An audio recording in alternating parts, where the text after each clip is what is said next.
manhã. Eu olho, Senhor, e vejo não foi uma perfeição da minha voz, mas eu tenho certeza que o Senhor é misericordioso e o Senhor ouviu a nossa voz nessa manhã, Pai.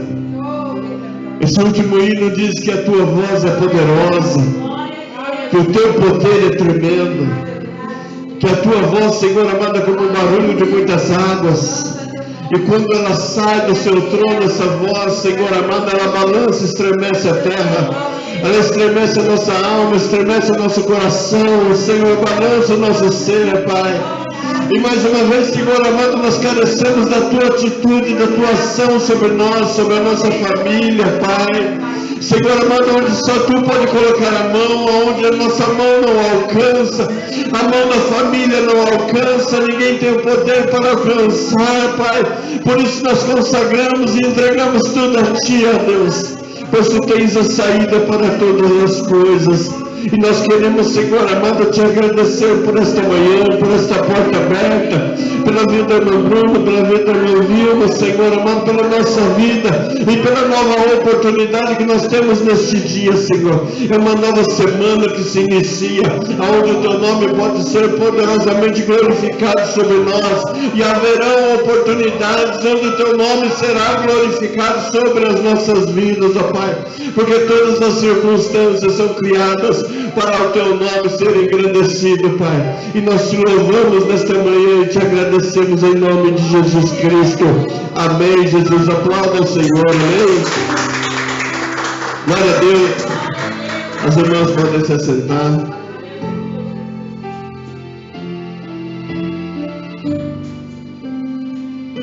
Louvado seja o teu nome, Jesus. O louvor ficou bem baixo, né? É a gravação dele. Amém, Jesus.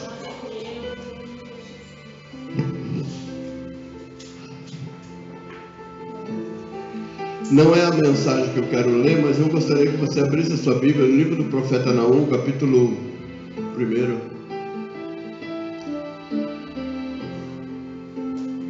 Só para nós lermos. Amém. Louvado seja Deus.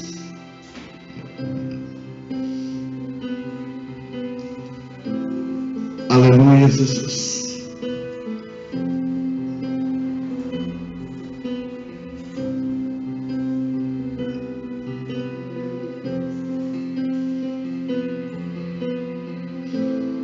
Amém? Não? Tem misericórdia? Oi? Aos profetas Joel, antes de Abacuque, Sofonias, Amós, Miqueias, Jonas, Miqueias, Naum.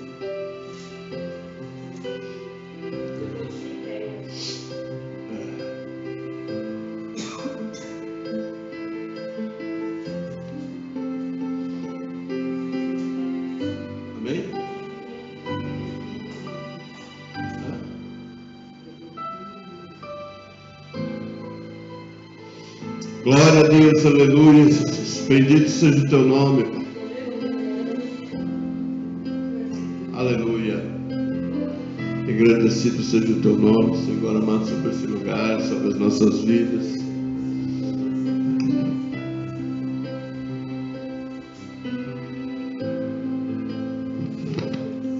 Aleluia.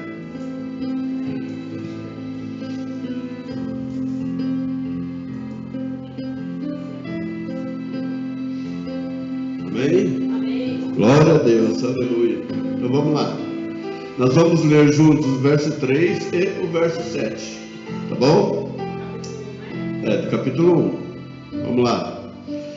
O Senhor é tardio em irar-se, mas grande em força, e ao culpado não tem por inocente. O Senhor tem o seu caminho na tormenta e na tempestade, e as nuvens são o pó dos seus pés. Amém? Glória a Deus. O verso 7 diz assim, vamos ler todos juntos. O Senhor é bom, uma fortaleza no dia da angústia, e conhece os que confiam nele. Amém?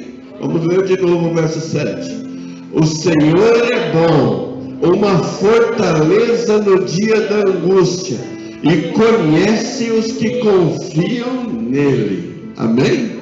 Ele sabe muito bem se a gente acredita, se a gente confia. Ele sabe, ele conhece. Amém? A palavra de Deus, quando ela fala que Deus tem um caminho no meio da tempestade, abra sua Bíblia no livro de Atos capítulo 27, que é a mensagem que o Espírito Santo de Deus ministrou no meu coração para nós lermos. Deus tem um caminho no meio da tempestade. O seu caminho é no meio da tempestade. Quando nós analisamos a nossa vida, nós achamos que nós temos lutas. Agora você imagina alguém trilhar o seu caminho em meio à tempestade. Ele está trilhando um caminho dele no meio da tempestade, aonde ninguém mais acha caminho. Mas Deus tem um caminho no meio da turbulência, no meio da tempestade, no meio daquilo que nós humanos, nós olhamos e falamos, nós não temos saída. Mas Deus sempre tem uma saída, porque o caminho, Ele faz um caminho no meio da tempestade. E Ele nos convida nessa manhã, porque Ele conhece aqueles que confiam nele. E quando Ele determina que você se assente, que você descanse, que você confie, quando Ele diz no Salmo 37, entrega o teu caminho ao Senhor, confia nele, e o mais Ele fará, Ele diz para você entregar, confiar. Então, Atos 27, a partir do verso 1. Então é para nós entregarmos nas mãos de Deus e confiarmos nele, porque Ele tem um caminho. Nós não sabemos qual é. O ano passado eu citei muito isso, então nós começamos a analisar esse ano também, no começo do ano, falando da vida de Moisés. Olha o que Deus fez na vida dele e os caminhos que Deus trilhou. Olha o que Deus fez na vida de Davi e como foi que Deus trabalhou. Deus não inocentou ele ou não isentou ele das batalhas e das lutas, mas Deus o livrou no meio das batalhas. Ele deu vitória para ele no meio das batalhas. Ele não tirou ele das batalhas, ele colocou ele no meio das batalhas, para ajudá-lo a vencer aquelas batalhas, para elevar o nome dele. Hoje todos nós falamos do rei Davi, mas ele era só um menino e o Senhor levou o seu nome, se tornou conhecido mundialmente. Por quê? Porque Deus colocou ele no meio da batalha e o tornou vencedor no meio da batalha. Então Deus ele pode nos colocar no meio de situações dificílimas para nós, para nos elevar, para nos fazer crescer e mostrar para aqueles que estão à sua volta que Deus está contigo. Porque nós profetizamos, nós proferimos esta palavra, que Deus está comigo em todo o tempo, Deus está comigo em todo o tempo, mas na hora que a tempestade se levanta, nós não temos a mesma postura, nós olhamos para a tempestade, nós olhamos para as nuvens pesadas, nós olhamos para o vento, e nós não confiamos que Deus está ali, mas Deus continua ali. Tanto é que o seu adversário, ele está vendo que Deus está contigo. Muitas vezes só nós não estamos enxergando isso. Às vezes as pessoas olham para nós e veem aquilo que nós não estamos vendo. Você se acha um alimento? Nós não nos achamos um alimento, mas o leão, quando olha para a gente, acha que a gente é um alimento. E ele vai querer correr atrás, porque ele acha que nós somos a parte nutritiva que ele precisa. Mas nós não nos vemos assim. E o inimigo das nossas almas, ele está vendo exatamente aonde Deus vai te levar. Então ele vai começar a criar circunstâncias que é para te paralisar e não deixar você sair do seu lugar. Então nós precisamos olhar para Cristo em primeiro lugar. Eleva os meus olhos para o monte, de onde me virá o socorro. O meu socorro vem do Senhor que fez os céus e a terra. Ele não vai deixar os meus pés vacilar. Ele não cochila, ele não dorme. O guarda de Israel tem guardado a minha e a sua vida. Ele não dorme, aleluia. Nós deitamos, dormimos, perdemos a hora, mas o Senhor não dorme, não perde a hora. Ele sabe de todas as coisas. Então as circunstâncias criadas primeiramente são para que o nome do Senhor seja glorificado, e depois Deus quer mostrar para os outros que Ele é na sua vida e na minha vida. Amém? Não é para a gente se esmorecer, nem é para a gente deixar de lado, mas é para a gente crescer no Senhor. Amém? Aqui na palavra de Deus, no livro de Atos, capítulo 27, tem algumas circunstâncias que eu analisei aqui, né? Tem meu caderninho de anotação. O apóstolo Paulo, se você já estudou minuciosamente a palavra, você sabe que ele cresceu aos pés de Gamaliel. Gamaliel era um homem sábio, um sacerdote, muito sábio e muito conhecedor das Escrituras. Então você imagina você crescer junto de pessoas assim. Por mais que você cresça, no caso de Paulo, ainda Saulo, ele cresce junto de Gamaliel, conhecedor das Escrituras, sendo judeu, mas quando ele cresce, ele se torna um cidadão naturalizado romano. E ele coloca as vestes romanas. Ele persegue o povo judeu. Mas existem coisas na nossa vida que, independente das circunstâncias, aquilo que foi plantado dentro de nós não sai. Aquilo que foi plantado na nossa infância não sai. O caráter nosso, quando ele foi formado, ele não sai. O que Deus plantou dentro de mim e de você não vai sair, por mais que a turbulência e as lutas apareçam. Então a gente observa assim que o apóstolo Paulo ele se tornou um perseguidor da igreja. Ele se tornou uma pessoa que matava os cristãos. E a palavra de Deus diz, no livro de Atos capítulo 9, que ele também teve um encontro com Cristo. E quando ele teve um encontro com Cristo, as suas raízes retornaram, porque ele era um judeu. Ele tinha suas raízes, ele tinha o conhecimento, ele sabia quem era Deus. Então Deus falou para Ananias assim: vai lá e unge ele, porque eu vou mostrar para ele quanto cumpre padecer pelo meu nome. Então, independente das circunstâncias, daquilo que ele tenha feito na vida dele, chegou o momento do encontro com Cristo, e o Senhor falou: daqui para frente a sua visão vai mudar, porque a sua visão vai ser a minha. A sua atitude vai mudar, porque a sua atitude vai ser a minha. Então tudo que eu mandar você fazer, você vai fazer. E a perseguição contra ele também começa. Então ele começou, a palavra de Deus diz que ele foi preso várias vezes. Ele foi chicoteado, ele foi espancado, ele passou pela morte, ele passou muito próximo da morte. Ou a morte passou sempre muito próxima dele. Mas em nenhum momento a morte o alcançou. Por quê? Porque não era hora, porque Deus não queria deixar, porque Deus estava com ele, porque Deus abriu o caminho, porque Deus o livrou. Quando ele foi espancado, jogado para fora da cidade como morto, eles pensavam que ele estava morto, mas depois de um dia ele levanta e volta para a cidade outra vez, e volta a falar do amor de Cristo, ele volta a confrontar o inimigo. Então com tudo isso daí, ele levantou muitos adversários, muitas pessoas contra ele, e uma delas foi este momento que nós vamos ler. Foi o momento que ele deveria ser julgado em Roma, que ele conhecia muito bem. Então ele foi levado. Então nessa viagem acontecem muitas coisas. Nessa viagem a gente vê o amor de Deus para com a vida daquele homem. E o que a gente observa é que havia 276 pessoas junto com ele. E Deus disse para ele: ninguém se perde quando estiver nesse barco. O apóstolo Paulo depois ele diz assim: só vai se perder aquele que pular do barco. Então a gente entende assim que todo aquele que pula do barco, ele vai sofrer um dano. Dentro do barco ainda há segurança. Repete comigo: no barco ainda há segurança. Jesus está no barco. E se Ele está no barco, há segurança. Há um lugar onde a gente pode entrar e ficar seguro. Esse lugar é no Senhor. Então Ele é o nosso refúgio. Ele é o nosso porto seguro. Amém? Então vamos ler aqui para nós darmos prosseguimento.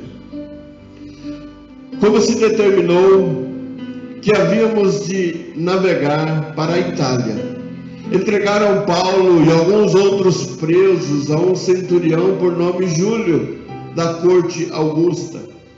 E embarcando nós em um navio Adramítino, partimos navegando pelos lugares da costa da Ásia, estando conosco Aristarco Macedônio de Tessalônica. E chegamos no dia seguinte a Sidom. E Júlio, tratando Paulo humanamente, presta bem atenção nisso, tratando Paulo humanamente, lhe permitiu ir ver os amigos para que cuidassem dele. Queria fazer uma pausa nesse instante.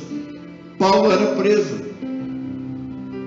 mas o capitão do navio, ele se sensibilizou com Paulo. Vamos colocar assim, que esse capitão, ele viu em Paulo, ele viu Cristo. Ele se sensibilizou, disse assim: mas nem tudo é maldade nesse homem. Ele está preso, ele é um detido, mas nós chegamos a um lugar onde o apóstolo Paulo, onde ele conhece muitas pessoas, e essas pessoas podem cuidar dele. Então esse capitão, ele abre mão de Paulo e diz para ele: vai, entra lá na cidade, conversa com seus amigos, deixa que ele cuide de você. Mas ele era preso. Olha que coisa interessante, ele era preso, mas o capitão permitiu que ele fosse cuidado. Então muitas vezes a misericórdia de quem assiste é muito importante para com a vida do crente.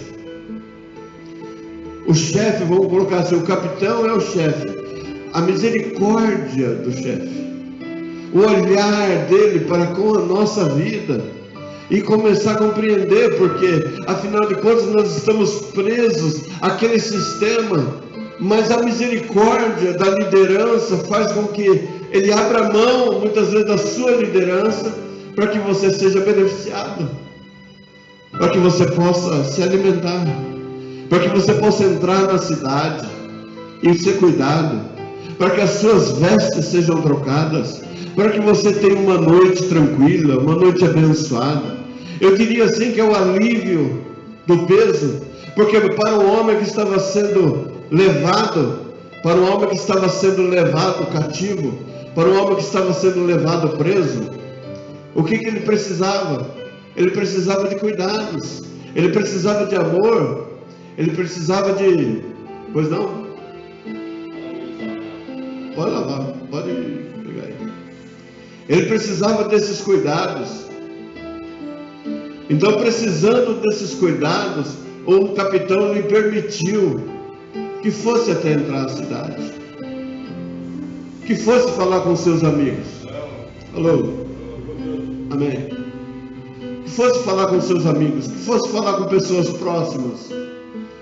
Então ele permitiu essas coisas. Mas na volta, quando o apóstolo Paulo volta para o navio, nós vamos observar que há uma troca de embarcação.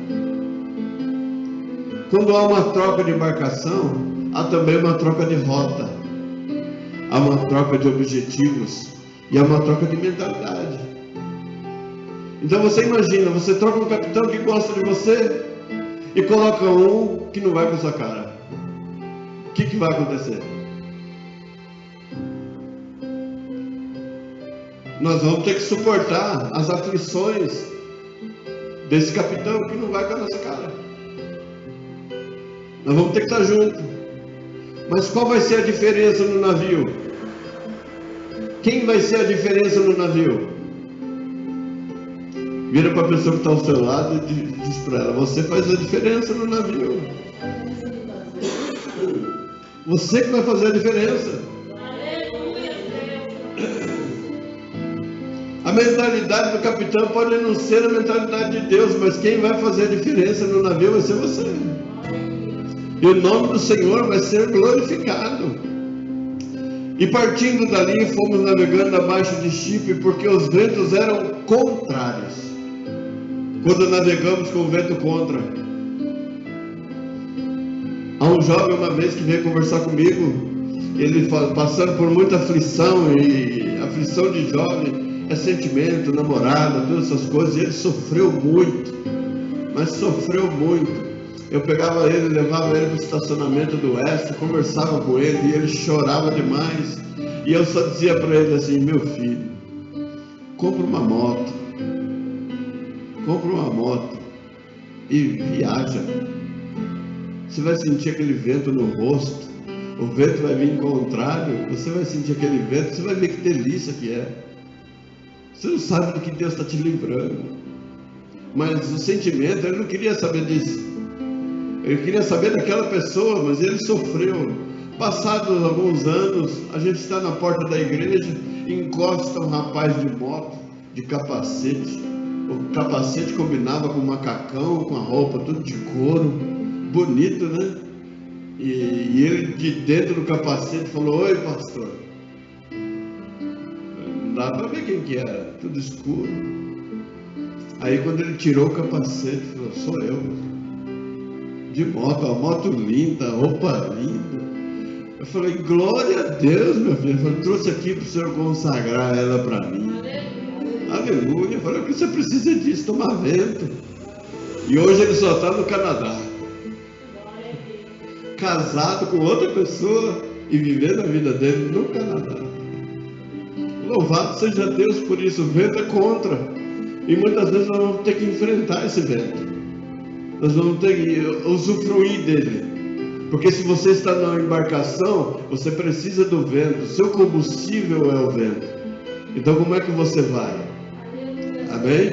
Como é que você vai navegar sem vento? Você fica ali parado, você depende do vento. Na tempestade é o combustível. Eu vou falar isso, mas às vezes a luta para você é o combustível. Sem luta o crente não vai para a igreja. Vai? Sem luta o crente vai para a igreja?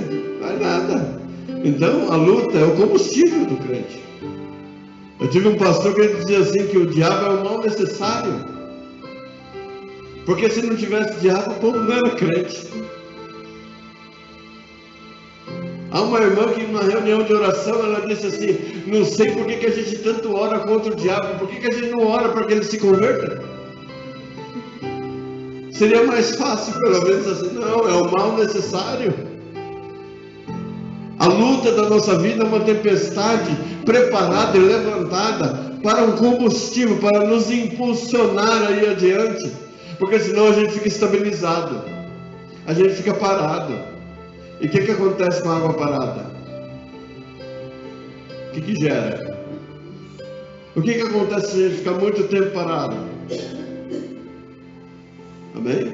Então a palavra de Deus está nos ensinando isso, que a tempestade, se o Senhor faz um caminho no meio da tempestade, eu vou dizer assim: Deus não é surfista, mas Ele surfa na tempestade. Ele aproveita a tempestade para que ela também o leve aonde o nome dele está sendo glorificado. Você imagina só ele ouvindo um glória a Deus aqui nessa manhã, se independente da tempestade ele não aparece por aqui. Independente das nuvens, o Senhor se faz presente, porque não é isso que o impede de passar. Mas para o navio era necessário essa tempestade, essa ventania. Mas nós não queremos a companhia das ondas altas. Porque o vento, ele promove no mar um balanço das águas. E você sabe, a Bíblia diz assim, que todo ser louve e glorifique a Deus. Você sabia que quando as árvores balançam, elas batem uma nas outras, elas estão aplaudindo a majestade do Deus Todo-Poderoso. E o mar, quando ele se agita, ele balança de um lado para o outro, ele também está aplaudindo a majestade gloriosa do Deus Todo-Poderoso. mas o navio não compreende isso. A tempestade, o navio não vai compreender essas coisas. Por quê? Porque a matéria que ele é criada, não existe sentimento nele. Mas tudo que existe é para a glória e o louvor do nome do Deus Todo-Poderoso. Se tudo é para a glória dele, este momento era para que o nome do Senhor fosse glorificado. O vento poderia ser contrário, mas Deus comanda o vento. Essa tempestade é combustível para a vida de Paulo, e a tempestade na nossa vida também é combustível. Eu tenho ministrado jovens sobre isso, na maioria deles, todos com problemas no trabalho, e levantes poderosíssimos, e que há situações que eu brinco assim, olha, não se resolve no tapa. Essas coisas não se resolvem no tapa, se resolvem em oração. Então não adianta a gente querer se levantar contra as pessoas, porque a Bíblia diz que a nossa luta não é contra carne e nem sangue, mas é contra principados e potestades nas regiões celestiais. A nossa luta não é aqui. Então quando você pega a serpente, leva para lutar nos ares, ela não tem força, ela não tem capacidade para te dar o bote, mas se você descer ao nível dela, ela pode muito bem te dar um bote e te envenenar. Então leva ela na sua altura, leva ela onde Deus quer que você leve, eleve a sua luta a esse campo onde o Senhor determina, para que o nome dele sobre a sua vida seja glorificado. Não desce para lutar com o inimigo ali no campo dele, não. Traz ele para lutar com você no campo seu, no mundo espiritual, lá onde Deus te dá força, lá onde Deus abre porta, lá onde Deus te capacita, lá onde ele traz a tua palavra, lá onde ele te fortalece. Traga ele para esse campo, onde o anjo do Senhor acampa-se ao redor daqueles que o temem e os livra. Leva ele neste campo, para que o nome do Senhor sobre a sua vida seja glorificado. Aleluia. Aleluia. Não vamos levar nessa área. Não vou descer aqui para brigar. Não, eu quero que você suba aqui. Suba, mas aí é mais alto. Pois é, aqui é mais alto. Tem medo de altura? Ah, minha luta. Eu luto como? Isso daqui é uma arma. Santa Ceia é uma arma. Louvor é uma arma. Armas de guerra. A palavra de Deus diz que as armas da nossa milícia não são deste mundo, mas são poderosas em Deus. Então, se elas são poderosas, vamos usá-las. No começo da minha conversão, os vizinhos tocavam músicas altas do mundo, aquelas Mamonas Assassinas, eu não suportava aquilo. Eu pegava discos de louvores e colocava no último também. Eu falava assim, vamos ver quem aguenta mais. Vamos ver quem aguenta mais. Não deu meia hora, eles abaixaram. Aí depois eu nem ouvia mais o som deles, fui lá e abaixei, nossa, já abaixaram. Então bota as armas, usa as armas. Se tem as armas do Senhor, então usa jejum, oração, louvor, usa essas armas. Não bate boca, não discute, porque o que o inimigo precisa é disso. Eu sempre falo assim, olha, se o inimigo te der um passo, não dê o segundo passo para ele, que ele possa dar o terceiro. Deixa ele pular de 2 em 2. Deixa ele pular sozinho, mas não dê para ele aquilo que ele quer. Se ele te provoca, você dá uma resposta, ele vem com uma terceira atitude, você vai com uma quarta, e aí vai gerando. É isso que ele precisa. Mas se ele fizer e você brecar na primeira, não falar nada, vai ficar tudo por aí mesmo. E a pessoa vai ficar se perdendo lá. Em nome de Jesus. Amém? Verso 5. E tendo atravessado o mar ao longo da Cilícia e Panfilha, chegamos a Mirra, na Lícia, achando ali o centurião, um navio de Alexandria, que navegava para a Itália, nos fez embarcar nele. Mudança de rota, mudança de planos, mudança de capitão. E como por muitos dias navegávamos vagarosamente, havendo chegado apenas defronte de Quínido, não nos permitindo o vento ir mais adiante, navegamos abaixo de Creta, junto de Salmona, e costeando-a, dificilmente chegamos a um lugar chamado Bons Portos, perto do qual estava a cidade de Laceia. Passado muito tempo, e sendo já perigosa a navegação, pois também o jejum já tinha passado, Paulo os admoestava, dizendo-lhes: varões, vejo que a navegação há de ser incômoda e com muito dano, não só para o navio e a carga, mas também para a nossa vida. Mas o centurião cria mais no piloto e no mestre do que no que dizia Paulo. Se o primeiro capitão abriu mão da sua liderança e permitiu Paulo descer a cidade, esse segundo já não dá tanta importância para o que Paulo fala. Não o conhece como sendo um servo de Deus. Não sabe o que significa esse homem dentro desse barco. Então a pessoa, quando ela não tem esse conhecimento, ele toma atitudes contra o servo de Deus. Ele tinha uma missão, esse capitão, que era levar Paulo ao destino, porque ele iria para lá. Mas Paulo, no meio da viagem, ele avisa: olha, essa viagem será muito danosa. Presta atenção no que diz o profeta. Presta atenção no que disse o apóstolo Paulo. Essa viagem será danosa. Então, quando ele fala isso, o homem não lhe dá atenção. E quantas vezes nós avisamos e as pessoas não prestam atenção? Quantas vezes nós falamos? Às vezes as pessoas pensam assim: olha, eu vou falar com uma profeta porque ela vai dizer assim, diz o Senhor para você, e você acredita dessa forma. Mas eu já sou diferente.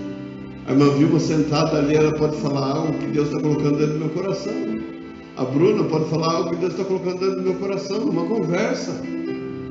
A Né pode falar algo comigo, Deus está dentro do meu coração. Quantas vezes eu sentei lá no meu quarto, lá na mesa, estudando a palavra de Deus, e quando eu levanto, sento com ela para conversar, ela começa a falar tudo que eu estava lendo. Eu olho para ela assim, não tem graça isso.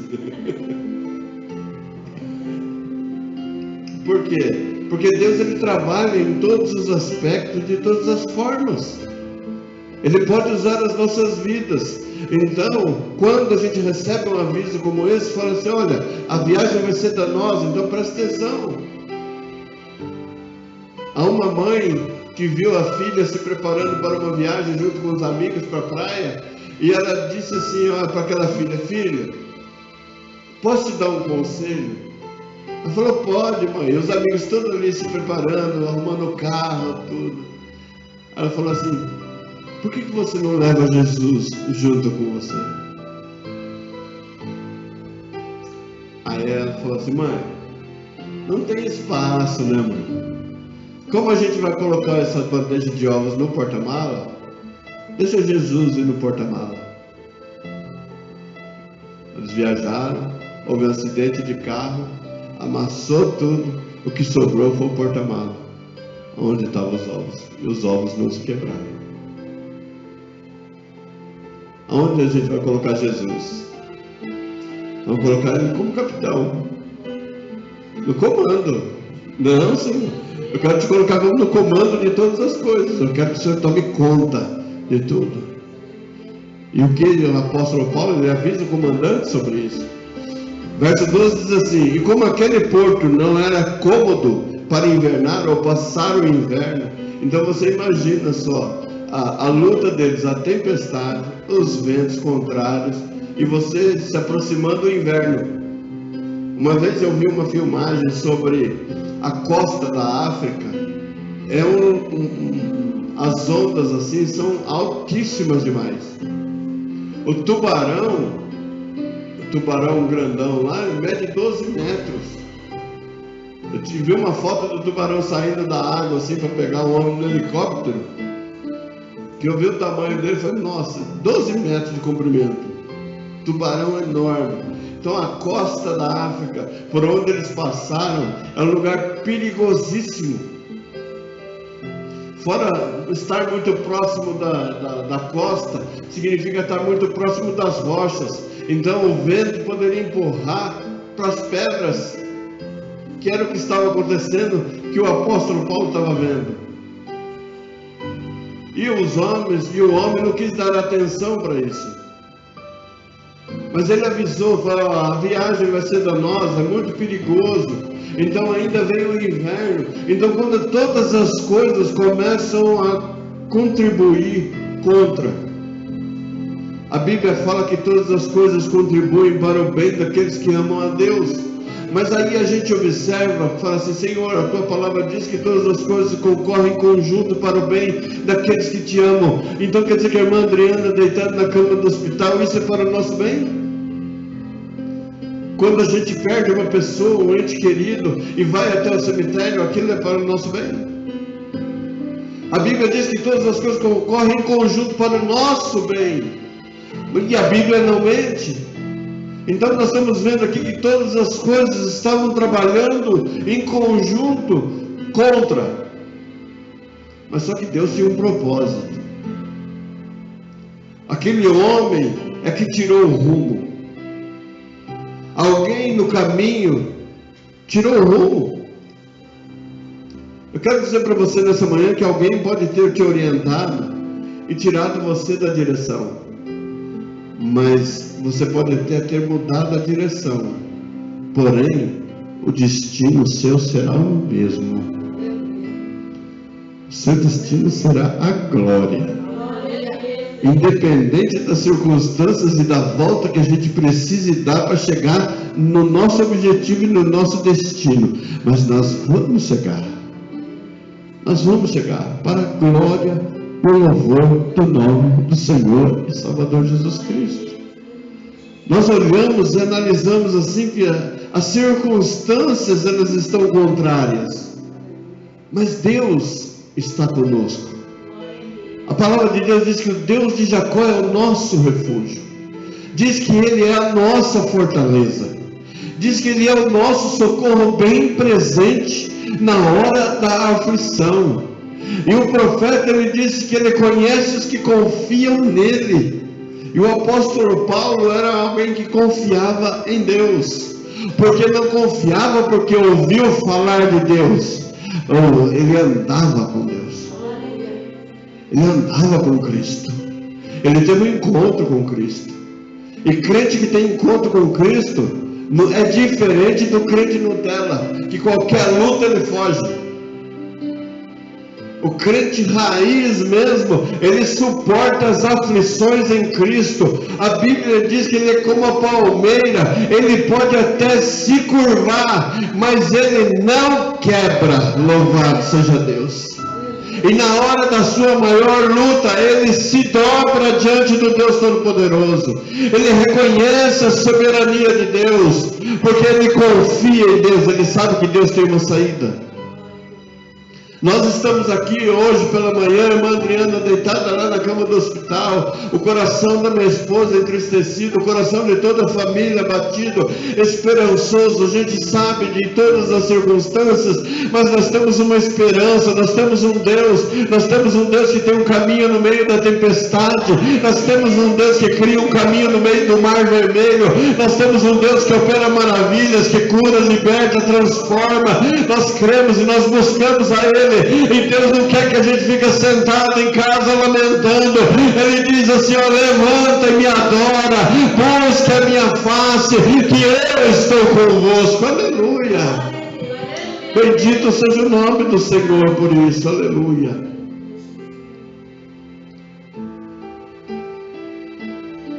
E soprando o vento sul brandamente, lhes pareceu terem já o que desejavam, e fazendo-se de vela, foram de muito perto, costeando Creta.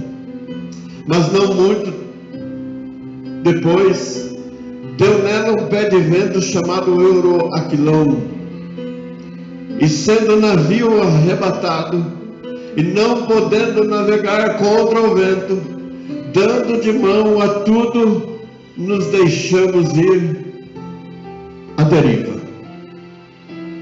à toa. Uma vez eu disse assim, uma irmã chegou e falou comigo, eu falei assim: irmã, joga o remo fora e navega com fé em Jesus. Deixa Ele te levar aonde Ele quer te levar. Senta no barco e descansa. Então esses homens do navio, eles começaram a jogar tudo para fora, porque eles começaram a tirar o peso. Presta bem atenção nesse momento da mensagem.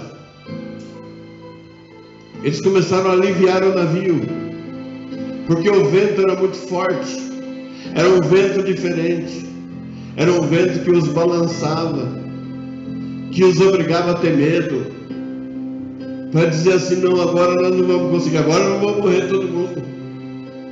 Mas imagina só, para um homem de Deus, no meio de toda essa tempestade, ele sabendo de antemão o que iria acontecer, porque Deus o avisou. Deus o avisou. Haverá muitos prejuízos, haverá muitos danos, é melhor que nós não façamos. Mas ele sabia, mas ele não disse assim: olha, eu vou descer do navio e deixa que vocês vão. Ele permaneceu, porque ele era preso. Mas mesmo nessa batalha, eles começaram a aliviar o navio, para que o navio ficasse mais leve. E quanto mais leve, mais fácil a navegação. Quanto mais pesado, mais fácil de você permanecer no lugar, as ondas virem e você naufragar. Então vamos aliviar o peso, vamos tirar tudo para fora, vamos jogando tudo fora, vamos jogando tudo fora, vamos jogando tudo para fora. Tudo que é peso, tira para fora. Repete comigo: tudo que é peso, tira para fora. Tudo que é peso, tira para fora. Tudo que não serve, tira para fora. Joga fora o que não serve, joga fora, em nome de Jesus Cristo. Que não serve, joga fora. Fica mais leve para navegar, fica mais leve para caminhar. O que você não suporta, o peso, entrega para Cristo. Ele diz: vinde a mim todos vós que estáis cansados, sobrecarregados, e eu vos aliviarei. Oh, louvado seja Deus, Ele quer tomar para Ele o seu peso. Então fique mais leve, entrega para Ele o peso. Aquilo que não serve mais, joga para fora. Não fique carregando, para que você não fique mais atarefado e mais fadigado no meio do caminho. Então eles começaram a jogar para fora, deixar o navio mais leve. Sempre lembrando isso: quanto mais leve nós estivermos, mais longe nós vamos e mais perto de Cristo nós chegamos. Entender dessa forma. Quanto mais leve, sair daqui leve hoje. Vamos sair daqui leve. Vamos sair daqui leve. Eu quero as suas aflições, entrega para Cristo. Ontem eu fiz uma brincadeira, mas uma brincadeira séria. Que as irmãs me perdoem, todas são casadas aqui, né? Mas estávamos conversando lá na porta do hospital. Aí eu cheguei e falei assim para uma mulher, né? Tem mulher que é só bebendo mesmo. Nossa, para que eu falei isso? Às vezes o homem, ele toma atitudes por causa do que a mulher faz, por causa das palavras. A Bruna é vizinha de frente. Não sei se ela já me viu sentado na calçada na porta de casa. A irmã Vilma já me conhece há bastante tempo. Não sei se a irmã Vilma já ouviu falar que eu fico sentado na calçada conversando com os vizinhos. Porque não tem dentro da minha casa o que me impulsiona para fora.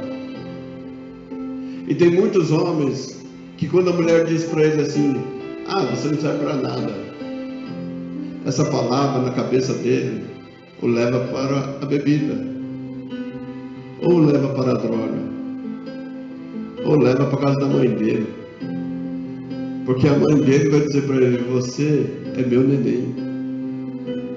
Ele não quer que você diga para ele que ele é seu neném, mas ele quer que você trate ele como esposa e não como mãe. A mãe é que dá bronca. A mãe é que fala pro marido assim, pro filho: olha, você tem que fazer isso. Pro marido não, você não fala desse jeito. Pro marido você fala: ô amor, faz isso pra mim.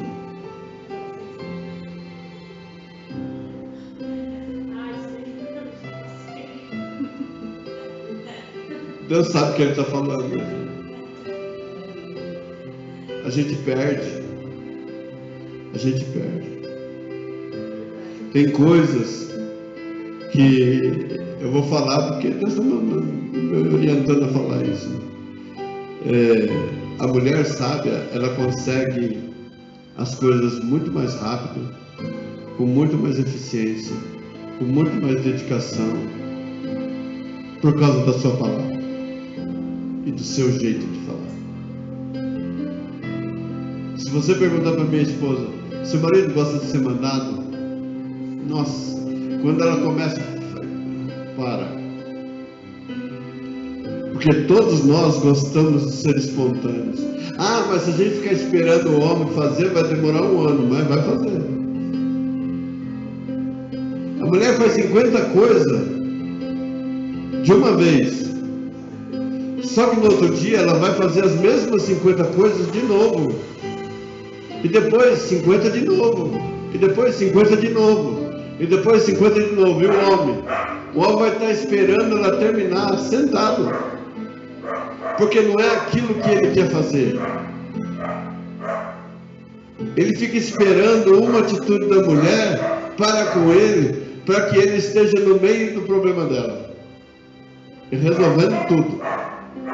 Mas a mulher faz questão de fazer diferente. Deixa pra lá isso. Quem se importa com isso, né? Verdade? Não é mesmo? Quem se importa com nada? A gente fica falando sobre isso aí, ninguém vai dar atenção mesmo. Ah, Senhor, vai ficar gravado aí.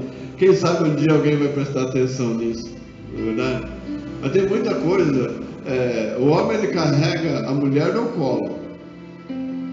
Determinada circunstância, ele carrega ela no colo. Mas depende muito da primeira palavra que ela vai falar para ele de manhã. Como é que é seu dia quando seu marido briga com você logo cedo? Não é ruim? Mas imagina a palavra que a mulher lança para ele 6 horas da manhã. E depois que começa a vir os filhos, já aquele relacionamento homem-mulher já começa a desaparecer. Porque tudo é os filhos, tudo é os filhos, tudo é os filhos, tudo é os filhos, tudo é os filhos. A mulher é a casa e o marido é os filhos. E quando é que se encontra? Se encontra só na hora do pau, de quebrar o pau. E aí um quer descontar em cima do outro. Não faça isso. Vamos trazer harmonia para dentro de casa. Trazer harmonia. Aí eu quero dizer para você: eu não saio da minha casa, primeiro porque Deus estabeleceu um propósito sobre a minha vida. Segundo, porque eu tenho prazer na minha casa. E mesmo no meio da tempestade, quando esse barco já esteve numa tempestade muito maior, muito mais alta, muito mais forte, balançando tudo, próximo do rochedo, nós não abrimos mão do plano que Deus tinha. E Deus nos fez caminhar e depois navegar em bonança, mas passamos pela tempestade. Não significa que a luta não serviu, ela serviu e muito, para mudar as nossas atitudes, um para com o outro, um para com os filhos. Começamos a mudar tudo isso, para que o rumo fosse certo e o nome do Senhor fosse glorificado. Amém? Não fica topando briga todo dia, não, isso cansa. Amém? Em nome de Jesus. Vira para a irmã que está do seu lado, diga para ela: trata teu marido com amor, com carinho.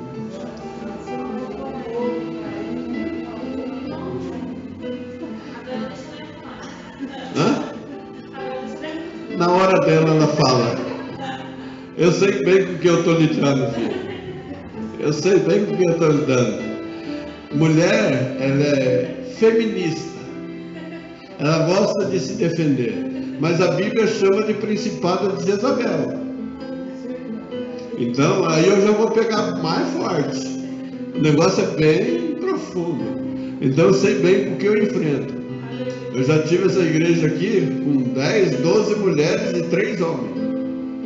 E falei exatamente isso.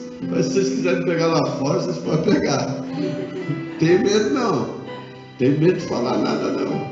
Amém? Mas é para a gente se consertar. Porque Deus, Ele quer estabelecer algo sobre as nossas vidas. A minha esposa, ela pensava e pensa igual a você, igual a irmã Vilma, igual as mulheres. E o que é que mudou? Que desse lado eu não aceitei. Eu não aceito. Ah, não, assim não. Porque eu tenho que te amar, por que você tem que mandar? Eu amo, você manda? Não funciona assim. Ah, a mulher, tudo por dinheiro. Tudo por dinheiro é garota do programa. Não funciona assim. Amor é amor.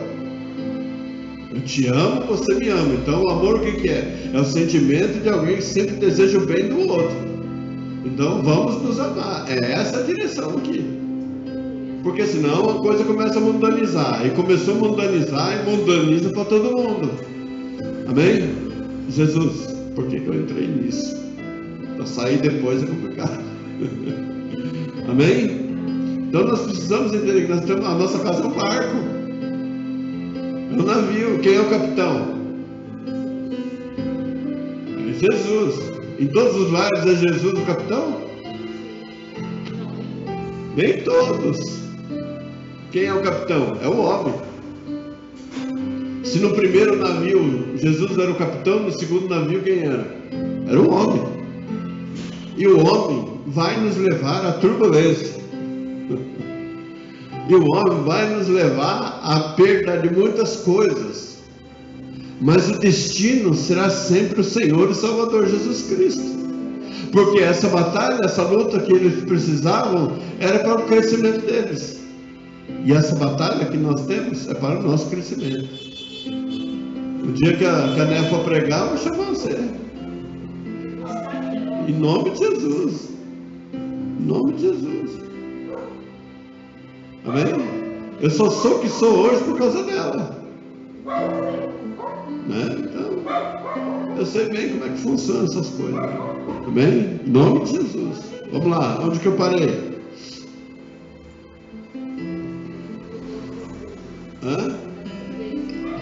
É o 13? Não. É o 16? Então vamos lá. E correndo abaixo de uma pequena ilha chamada Cauda, apenas pudemos ganhar o batel. E levando este para cima, usaram de todos os meios, cingindo o navio e temendo darem à costa de Sirte. Amainadas as velas, assim foram à toa, de novo à deriva. Andando nós agitados por uma veemente tempestade, no dia seguinte aliviaram o navio. E ao terceiro dia, nós mesmos, com as próprias mãos, lançamos ao mar a armação do navio.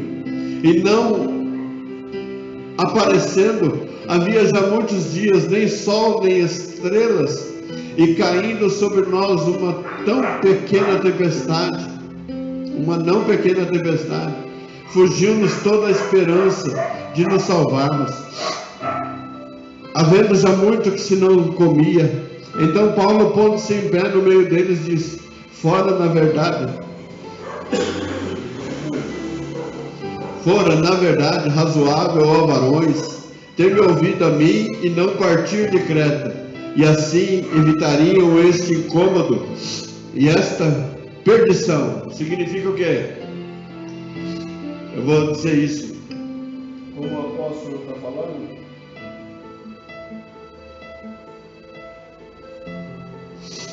Gostei dessa expressão quando eu li ontem. Eu te avisei. Eu estou avisando. Amém? É como que eu estou falando aqui nesta manhã sobre o relacionamento homem-mulher. Eu estou avisando. É um sinal. Deus está dando um sinal.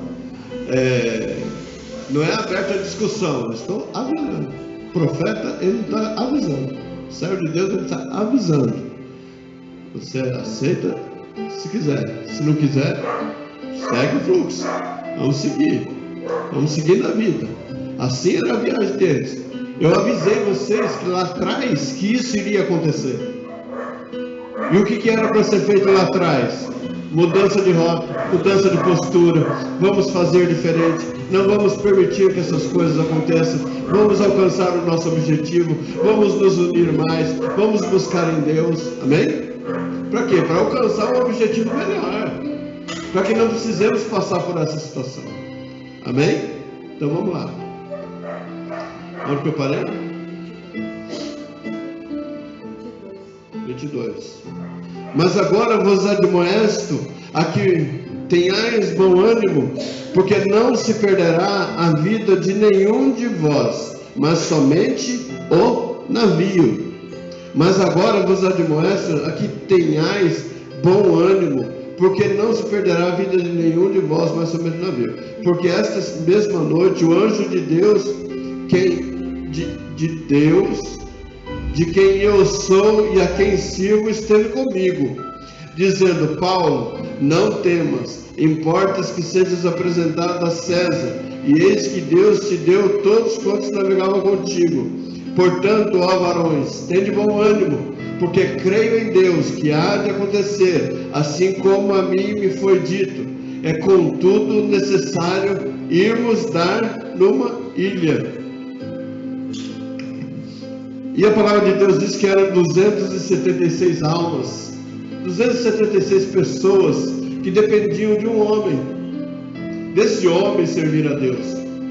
E quando ele fala no meio da tempestade, no meio da luta, o Senhor esteve comigo esta noite. O Senhor esteve com ele no meio do navio, no meio da tempestade. Então é para se levar em conta que Deus está junto. E se Deus está junto, é Ele que está dizendo: nós não vamos nos perder. Repete comigo: nós não vamos nos perder. Nós vamos vencer. Nós vamos vencer. Você vai vencer dentro do seu lar. Nós vamos vencer dentro do nosso lar. Nós vamos vencer como igreja. Nós vamos vencer. Você vai vencer como profissional. Tudo aquilo que ocorre à nossa volta é para o nosso crescimento. É como nós já dissemos, é o combustível para que a gente prossiga e chegue adiante. O Senhor estabeleceu um plano. Vou fazer com que o meu nome seja glorificado na vida desse homem. E Deus estabeleceu esse plano. Só que esse plano não dizia assim que Deus estava ausente. Não, Deus estava presente junto com ele. Aí a gente pensa assim: mas por que Deus não nos livra dos problemas?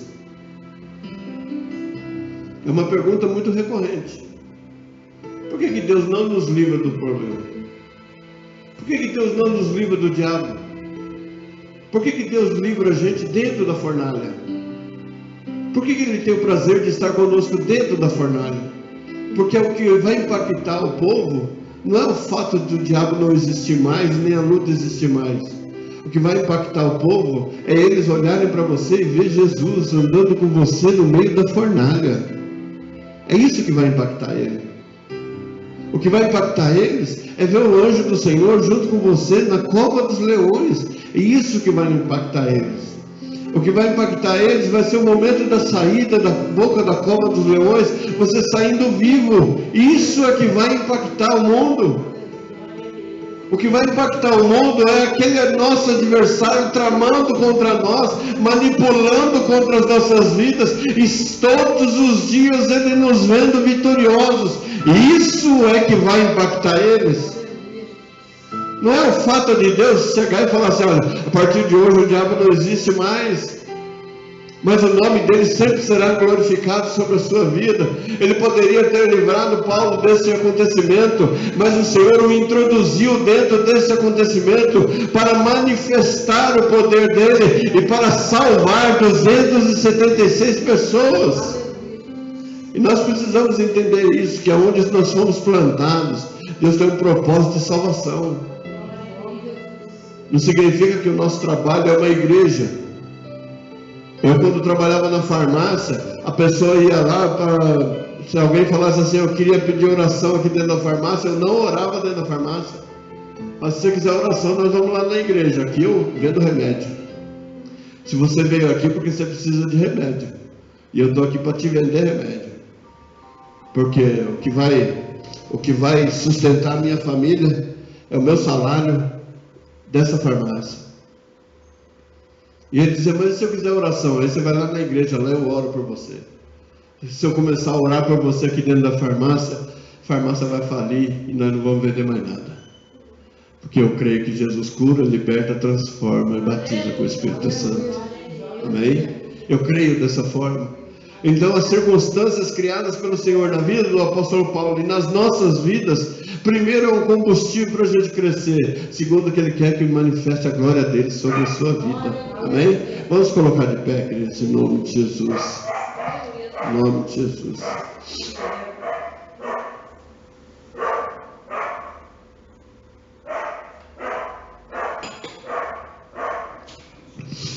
Aleluia. Louvado seja o teu nome, Jesus. Senhor, nós te louvamos, Senhor amado, por esta manhã diante da tua presença. Quero te louvar, te agradecer, Senhor, pela manifestação do seu poder sobre as nossas vidas, ó Pai.